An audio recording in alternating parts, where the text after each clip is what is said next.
How's it going? It's Joe with the Crawl, and I'm sitting down with Jarrett. He's a fellow actor that I met during the 2012. Oh my God, wow. yes. I was about to say 2022. 2012 New York Renaissance Faire cast. In a few weeks from now, the Renaissance Fair, the New York Renaissance Fair started in 2022. What's the opening weekend? Oh, geez. Everybody keeps asking me this, and I really should know, but it is going to be, if I'm not mistaken, August. It's a late one this year. Right? Yeah, we pushed it back 2 weeks, so that's why the date isn't like cemented in my mind anymore, because I used to just be like, yes, it's the first weekend in August, and it always will be, and it always was, but now it's the third week in August, if I'm not mistaken. I will attach the info on the descriptions, and Jarrett is also the main reason why he's here today. He's the leader of the pub crawl at the New York Renaissance Fair, Captain Harry. That is I. So tell us a little bit about yourself, Harry, or Jarrett, whichever one you want to refer to. It'd be a lie to say I don't respond to Harry as much as I respond to my normal name at this point. But very strange that I actually took over the pub crawl and everything like that, because before, I still don't know much about beer. I just kind of fell into the job of running the pub crawl. I did it very much the same as we all do the Ren Faire, kind of on a whim. They needed somebody to do it. I started doing it, and then that was... Yeah, was 2012 your first year? 2012, no, 2012 was my second year, so 2011 was my first. 2012 was my second year, and that was my first year doing the crawls.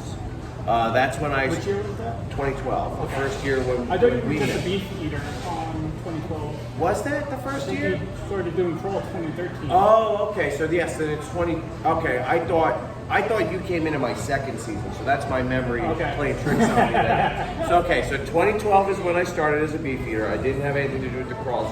2013 is when I started on the pub crawls as a runner, helping them out, doing all that stuff, pouring the beers and all that, just trying to help out a friend of mine who was running them at the time. And then 2014, I actually really got into it as more of a key member of it, and now it's however many years later, 2013 to now, is that 9 years? 9 years. 9 years. 10 years in total. Yeah, 10 years in total. This will be year 9 on the crawl, and now I'm the director of it. Now I run the whole thing. Because I was also a runner, or the sheep herder, so to say, of the pub crawl. I would linger in the back in 2012 and make sure everybody stood in line, they don't get out of the way and stuff like that. So tell us how it grew from 2013 to 2022, because I know it was smaller then, and now you have we only had 2 pub crawls then, and now it's 4 with over 40 people. So that's crazy. Yeah, we had 20 people back then. Yeah, way back in the day, when we started in 2012. What we had 2 crawls a day, and we were lucky if we would get 10 people on a crawl. I think the max we would get would be 20. They would cut us off at 20. No more people could sign up over 20. And we would still get 10, 12, and it was very much a walk around, give you a beer, tell a joke here or there kind of thing, tell you about the beer that I still don't know anything about. And up until last season, so for the 2021 season, now we were doing 4 shows a day. We capped the crawls out at 45 people to crawl. We went from a team of, it was me, Charlie, you, and I think we had one other that year. If I remember correctly, we had one other person. So there were 4 of us.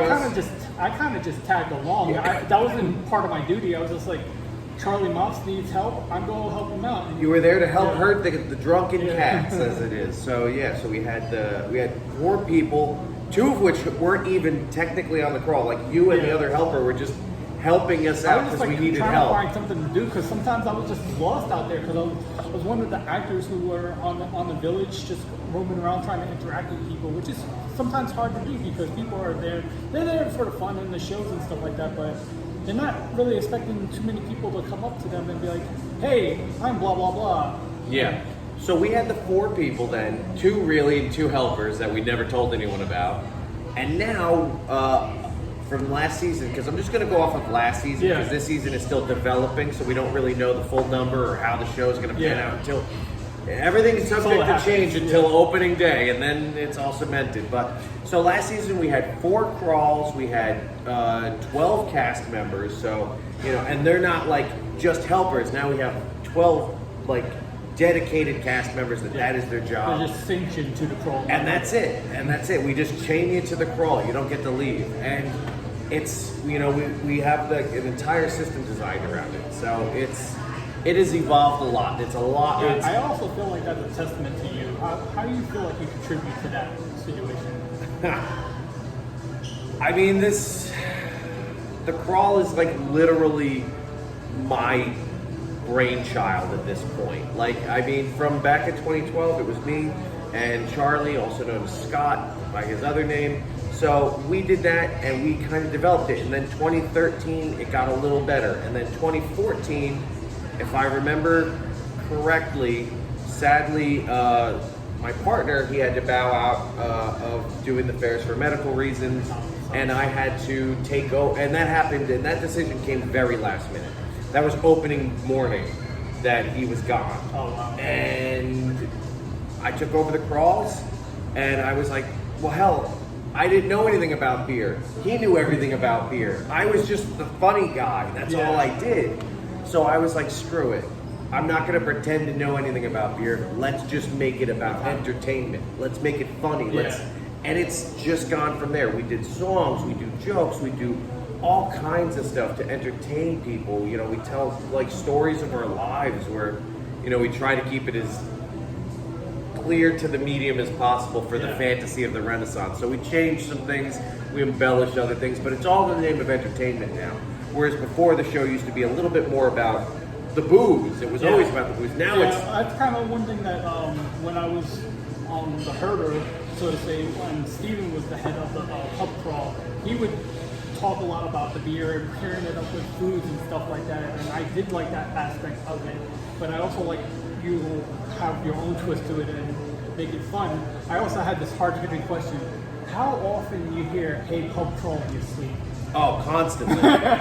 Like we want to talk about like "Hey, pub crawl" and how much I hear it constantly.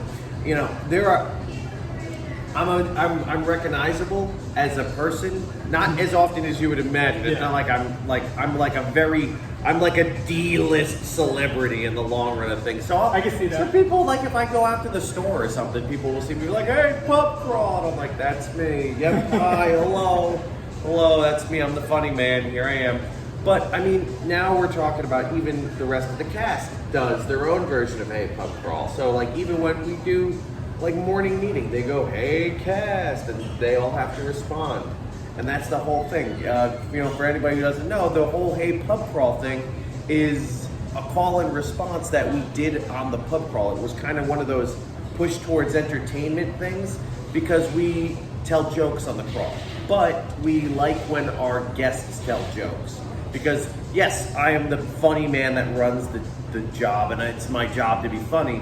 But it's more fun when the guest is involved as well. So that's we go. The fun thing about pub crawl is interactive. And not that's one it. person is the show. He's the leader, but everybody else gets to join in on the fun, which is one of the main attractions of the pub crawl. Exactly, and that's why we developed the call and response. Because some people are a little nervous about standing in front of 40 people that they don't know and telling a joke. It sounds very simple, but until you're in those shoes, you don't know. So we have you yell, "Hey, pub crawl," everybody yells, "Hey, what?" And they're giving you their attention for your joke. They want to hear your joke. It's not like you're forcing them to listen to you. They want to hear your joke. So it actively encourages audience to be involved, which I always love because I love hearing the patron jokes. Yeah, although they're so funny sometimes. Sometimes, yeah. How many pubs are there in the Renaissance Fair? I believe about 6. So now, as of right now, we have. Let's see. I just have to do a count because we've lost one. So we've got. Oh my God! While we counted, I was kind of heartbroken that the Blue Board sunk ship, so to say. They moved it, but the original pub, the Blue Board, that's where I proposed to Sky, and that was like we used to end the pub crawl over there, so it was a landmark for me Yes, and I for know. a lot of people. It was a like yourself. landmark for a lot of people. That we literally just speaking of proposals. We had a proposal on the pub crawl when we finished the pub crawl. I knew the guy because he'd been a patron for years. He's like, hey, can at the last pub for the final toast, can I propose to my girlfriend as the final toast? And I was like, bro, you want it? I'll literally put you right dead center and we'll make it happen and for I you. actually, when I came up with the idea of proposing to Sky, I hit you up on Instagram or Facebook, and that was my original plan. But like with my friends, it kind of got overbearing. There was so many people in the pub crawl, so we kind of like did our own little pub crawl. Yeah. You know, just for fun and stuff like that. But like that was one of my main ideas. Like, oh, we do this annually, and this is something fun we like to do, and I like you and like interacting with people. But like it does get overbearing. How do you overcome that? Like, oh yeah. So to answer your question though, we have 6 pubs now. We have 6 pubs at the fair site in total, unless I'm forgetting one randomly, but we should have 6. Blue Boar will eventually be reconstructed when the fair can. Yeah. That's kind of it. It's kind of a lot still, but even from still what I with was COVID. hearing, the land is not really that sustainable. The whole thing Yeah, right now. that's the thing. The problem originally was that they had to replace some of the support for it, and when they pulled out the old piping for the taps and stuff, or whatever it was, they pulled out some piping underneath it, and the ground literally sunk. Oh, yeah. So they were like, all right, it's not safe for people to walk on. So they're in the process of repairing that from what I've heard. But for the overbearingness of the audience, I mean, how do I overcome it? You know what? At this point, I guess it's like you said, I'm an actor. Yeah. And whether I do that as my real job or not, I just enjoy it. I enjoy entertaining groups of people. Some part of me really enjoys that whole moment of all eyes on me, look at me here, I'm the funny guy, I'm in charge of this. Like, I enjoy that. But I think the best way to get over it for people who are, especially new, like when we hire new employees to the crawl, we get like new people involved, it can be nerve-wracking. It's like, oh God, do these people actually want to hear my jokes and stuff? It's like, you just got to get out there and try. You got to try. Sometimes you just got to do it. You got to, it's like the bird's got to fall out of the nest before it can fly. And that's just how it works. You're never going to be a good public speaker if you don't public speak, if you don't talk to people. That's actually one question I actually had in mind. How did the pub crawl affect you in your real life? In my personal life, I would say that the pub crawl affected it in a way that was minor at first. Like I did the pub crawls, and that was always my summer gig, right? Like Yeah. that would go back in the closet till next year. But like I said, like a D-list celebrity, like over time, it got to a point where it's like, yeah, people recognize me and they'll talk to me in public, and I have to remember like that they're talking to me, but they think they're talking to that character from the fair. That's it. But in my real life, I think that honestly, the way that the pub crawl has affected my real life in the biggest way possible is my friend group. Because my team that I work with, we're a family. And they are literally my best friends. They are my family. We have our own group chat. We talk to each other constantly during the week. Like all the pub crawl did for me was show me exactly who was important to me in my life as my friends and make that bond stronger for me. Because I don't employ anybody that's not my friend. Because if I put somebody in that group who isn't a part of that group, they're gonna feel like an outsider, and I don't want to make anybody feel like an outsider. Yeah, totally. It would ruin the whole vibe. So when you're out and about, what's your drink of choice here? Beer or spirits? Out. So I get made fun of a lot, but I drink Jägermeister. I drink Jägermeister a lot. And I'll drink it straight. I will literally drink it right out of the bottle. What's your soul? And that's what everybody said. I don't know what it is. I don't taste the licorice part of it, so that's what most people are like. Oh, they're disgusted by the licorice taste, Yeah, that's what's or the it tastes big like turn cough off for me. medicine. But I I'll can't have taste Irish it. car bomb with no problem. And that's the thing. Like I drink Jaeger, but nowadays, a lot of it is I drink White Claw. I drink White Claws because they're simple, they're easy, every bar has White Claw Yeah. at this point, and what is it? Like, Yeah, I it's like mean, 100 calories. Like, yeah, I could have like 3 of these. Big thing nowadays. I could have like 4 of these, and it's like the same calorie count as that almost. Probably not. Probably. You won't get that beer gun. Yeah, that's the thing. Gotta have that hot bod for the summer. You know, I'm gonna sweat it all off. What are you actually looking forward to this year? Kind of like, you have some game plans in mind? Yes. For this year, for what we're going to be doing, I think that, and this isn't like something new. This is something that we've done previously, but we're going to improve upon it a lot. One of the things that we have done for the show that was a huge success is we did something that we called a D&D pub crawl. So a Dungeons and Dragons pub crawl. Yeah. What we do with that is we made a giant D20 out of fiberglass and some other stuff that we had to put together for it. The prototype was like cardboard and it was terrible. But we made this giant D20 and we go around the crawl and we basically, when you're on the crawl, you have a name tag. We give everybody a name tag. But you don't give them their name. No. Nobody's allowed to use their name on the crawl. We give you a name tag that has some garbage written on it, like Montezuma's Revenge, or like 3 Rats in a Trench Coat. Yeah. Like everybody It's gets a big name. Fun and random, and it's all good-hearted. Yeah, it's all good-hearted, and you don't get to choose your name. You get it's like a nickname. Nobody gets to choose their own nickname. So we have all those. They're in 4 different colors: red, green, yellow, blue.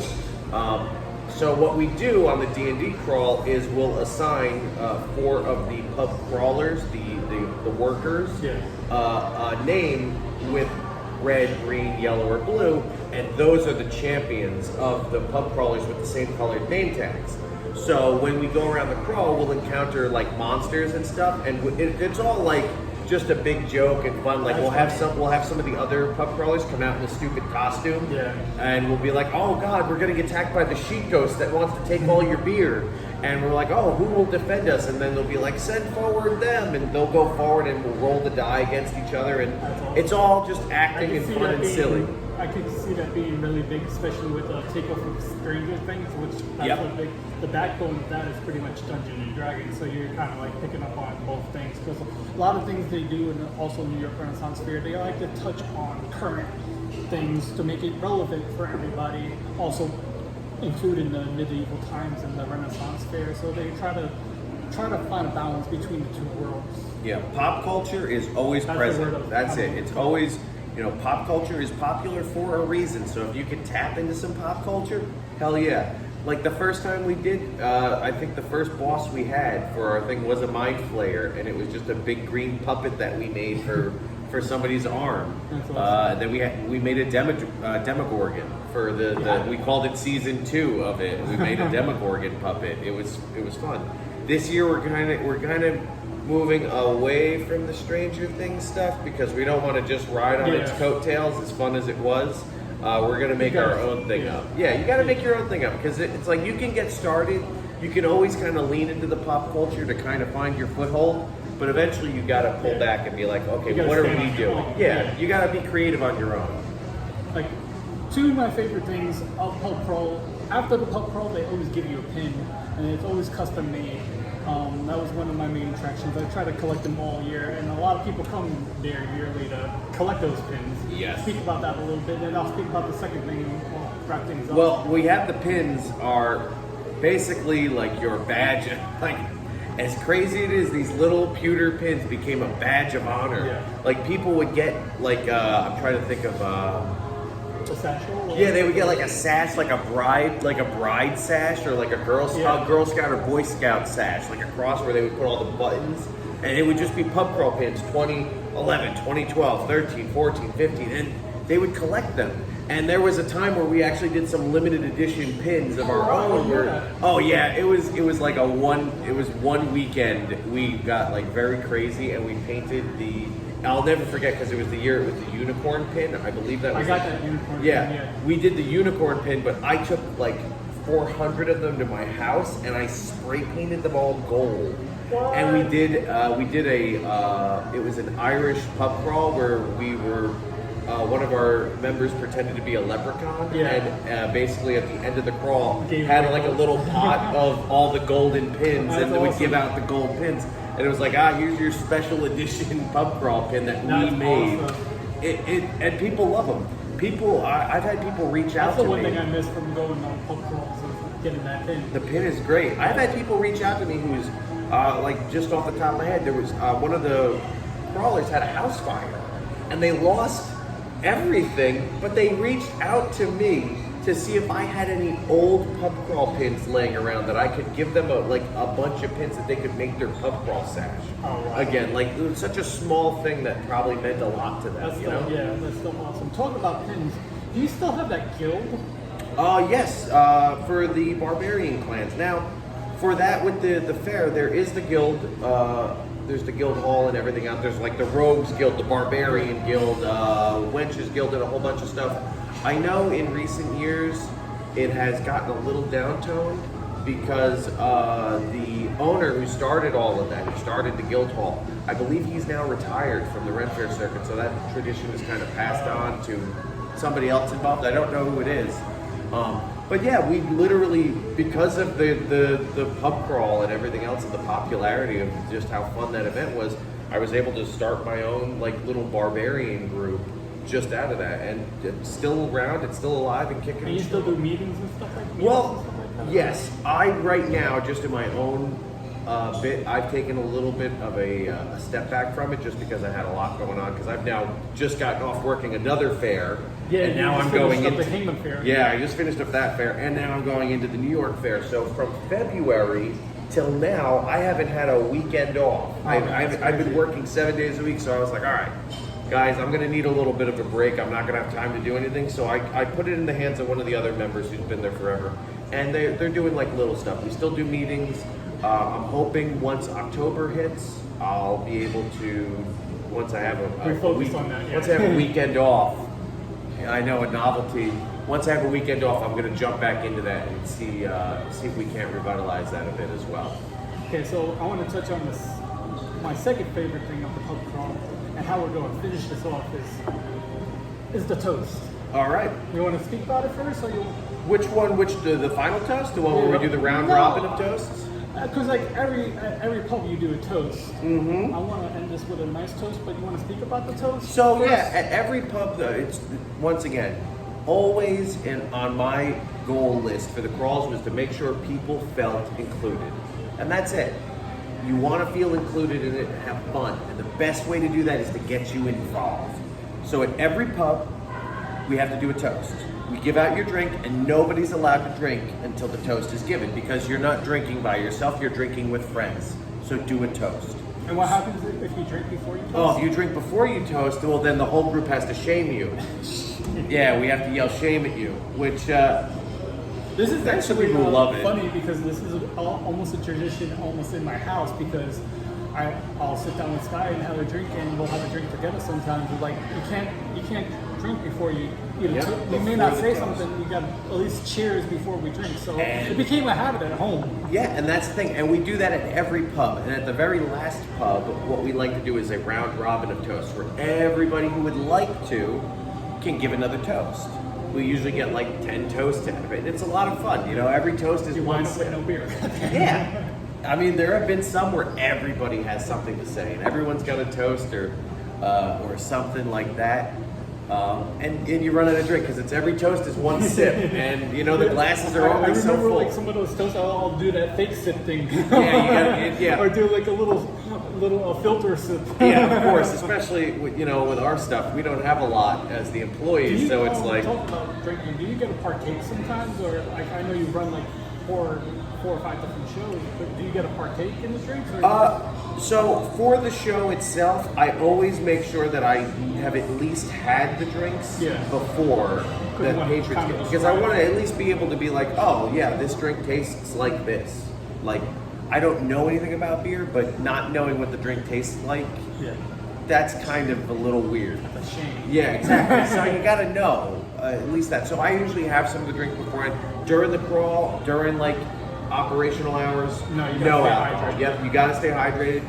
And plus, if something happens, you want to make sure that you're because you there, gotta be so that focused, you got to be able to help somebody. Has any crawl got out of control? Out of control, no. Yeah. I can honestly say in my 9 years, I have never had a crawl get out of control. I've had a fist fight, but that broke up immediately when I got between them and they stopped. That's kind of the weird thing about being in charge of the crawl. People see you as like a figure of authority and will listen to you. I've never had a crawl get out of control. We've had other stuff though, like bee stings. You get like an actual bee sting during a crawl. That's the end of the world to that poor person, and you need to be sober and be able to help them, or at least calm them down. Yeah. So that's the important part of not actually doing a crawl during the crawl. Yeah, exactly. And that would probably be hard because you're doing how long is the Renaissance? I mean, the day is pretty long from what I remember. 9 hours. 9 hours, right? Yep. Yeah. Opens it. So you don't want to be drinking those. Yeah, you want to get to the end of the day. So let's go to your toast. Okay. What do you know? You want to go to your go-to, or you want to do something on the spot? Let's see. Before fair season, it's so. Let's see. So one of my favorite toasts that I like to do. Let me try to remember it now. It's been a little bit since I've had to do it. It's been almost a year now.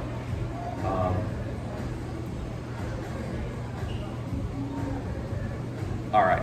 So one of my favorite toasts that I like to do is let us have a drink now for those who are with us, but let us also drink for those who could not be with us. Cheers to them. I like that one. So you have another one? That's my go-to. That's my go-to, and then there's always the the old bullshit toast that we do all the time. There's always like cheers to beer and all that other fun stuff. Sometimes the simple toast is the way to go. But what about you? You have a favorite? I actually was coming up with one, and I'll say it on the spot. Live each day like it's your last, and when it's your last day, make sure that you lived. That's it. Cheers, my Cheers. friend.